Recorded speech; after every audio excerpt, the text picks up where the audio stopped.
Φέτος τα Χριστούγεννα θέλεις να κάνεις ένα πρωτότυπο δώρο, αλλά δεν ξέρεις τι. Σου έχω τη λύση.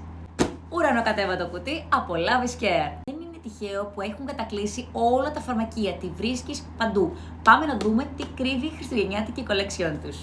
Λοιπόν, εγώ θα ήθελα κάτι ανατολίτικο, κάτι χριστουγεννιάτικο, κάτι που να θυμίζει γλυκό. Ωραία. Λοιπόν, πήρα ένα φανταστικό σετάκι, μιλοκανέλα, υπέροχο. Πάμε να δούμε τι έχει μέσα, τι κρύβει. Ένα υπέροχο σετάκι μέσα σε ένα κόκκινο νεσεσέρ που μπορείς να το αξιοποιήσεις. Ταιριάζει και με τις πιτζάμες μου. Λοιπόν, αφρόλουτρο shower gel με φανταστική μυρωδιά. Λες και τρώω μιλόπιτα, κυριολεκτικά. Πάμε να δούμε και το επόμενο. Δίνεται σετ μαζί με μία glitter body lotion. Τις λατρεύω. Γενικότερα ότι έχει glitter, μου αρέσει πάρα πολύ.